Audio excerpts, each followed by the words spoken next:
수험생 여러분 안녕하십니까? 여러분들 최단기간 합격의 길로 인도해드릴 한국사 시험 전문 강사 황의방입니다.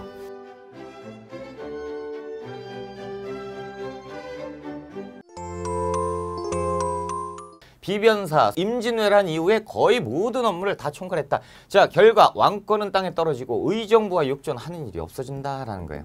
3사는 자기 세력의 유지와 상대 세력의 견제 기구로 변질됩니다.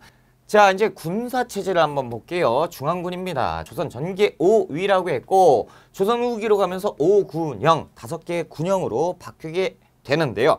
5군영의 첫 번째는 뭐죠? 훈련도감입니다. 그래서 훈, 총, 수, 그리고 금, 위영까지 해서 5개의 부대가 5군영입니다. 그러니까 훈련도감에 대해서는 보수, 사수, 살수 이 3수병을 양성했다라는 거죠. 누구의 건입니까? 유성룡의 건이 언제 만들어요? 전쟁 중에 숙종 때 5군영의 체제를 완비했다. 자, 정치 변질 조선 후기 숙종 때 가면 이제 서인이 독점하면서 일당 전제화가 되고 그리고 붕당 정치가 변질돼 가죠. 그러니까 이제 탕평론이 제기가 되니 맨 처음에 누가 숙종이 탕평책을 제시를 했어요. 하지만 편당적인 인사관리 부작용으로 인해서 이런 여러 가지 환국이 발생을 했다라는 거죠. 영조가 왕이 되자마자 강력하게 탕평 정치를 시행하게 되는 거예요. 자, 탕평교서를 발표해요. 성균관 안에다 탕평 비석을 세워놓게 되는 겁니다. 영조 같은 경우는 자신의 왕당파를 만듭니다. 그래서 붕당 자체를 싹 다 없애버리려고 만든 것이 탕평파였다라고 기억하시면 돼요.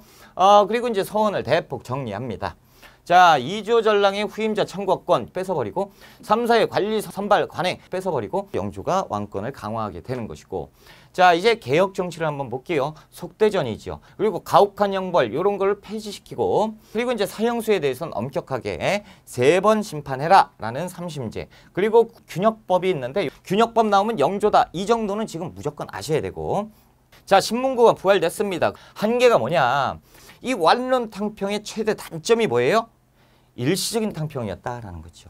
그 다음에 이제 손자 정조가 왕이 됐습니다. 탕평 정치입니다. 인재 등용 중심의 탕평책을 시행합니다. 노론, 남인 이런 사람들 그 당세계에 구애받지 않고 능력 있다라고 하면 등용해서 옆에서 앉히고 그랬습니다. 이게 정조예요.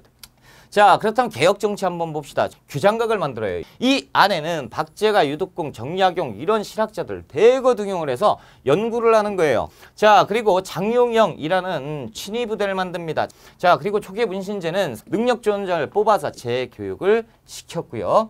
자, 화성을 건설했습니다. 거중기를 사용해서 화성을 건설하는데 시간을 단축시켰고요. 정치적 군사적인 기능 그리고 상공인을 육성하려고 했었던 정조입니다. 수령의 권한을 매우 강화시킵니다. 이 수령에게 청약 권한을 뺏어서 수령에게 줍니다. 자, 사회개혁으로 서울 노비 차별을 완화했고요. 그리고 금난 정권을 폐지합니다. 편찬사업으로 법전도 만들어요. 그리고 외교, 동문위고, 탁지, 주간지, 무예도보 통지인데 우리가 대전 통편은 절대적으로 아셔야 되고 무예도보 통지도 꼭 알아두시면 좋겠습니다. 그래서 이 빨간색은 꼭 시험에 나오고요. 그리고 방금 보셨던 영조와 정조를 비교해서 섞어냅니다. 그래서 꼭 아셔야 되고요. 이제 순조부터 순조, 헌종, 철종까지 어린아이가 왕이 됐고 외척 세력들이 정치를 다 해버리는 이 시대 세도 정치입니다. 자, 소수 가문이 정치를 독점하고요. 자, 권력구조 변질되죠. 의정부와 육조가 유명무실해져요. 당연한 것이고 비변사의 권한이 엄청나게 강화됩니다. 19세기의 사회 삼정이 문란해지고요. 세금 내는 것들이 완전히 엉망진창이 됩니다. 자, 홍경래의 난은 순조 때, 임순롱민복긴 철종 때입니다. 우리 순조 때 홍경래의 난을 먼저 보자라는 거죠. 삼정의 문란이 배경이고요. 서북민에 대한 차별 대우 홍경래가 들고 일어났는데 그때 당시에 농민, 상인, 광산 노동자, 어촌에 살고 있는 어민 할 거 없이 싹 다 모입니다. 청천강 이 지역을 한때 장악을 했었고 5개월 만에 평정되었다.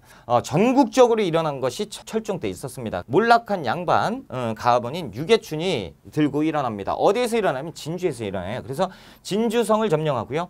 그것을 시작으로 함흥에서 제주도까지 싹 다 전국적으로 일어납니다. 농민봉기, 임술농민봉기가 나오면 삼정 이정청의 설치 이게 꼭 시험에 같이 나옵니다. 하지만 실효성은 없었어요. 자, 이 홍경래의 난과 임술농민봉기가 세도정치 시기에 있었던 봉기고 삼정의 문란에 대한 봉기입니다. 이 두 가지. 그래서 이제 세도 정치까지 우리가 공부를 했고 우리가 조금 쉬었다가 경제편 들어갈게요.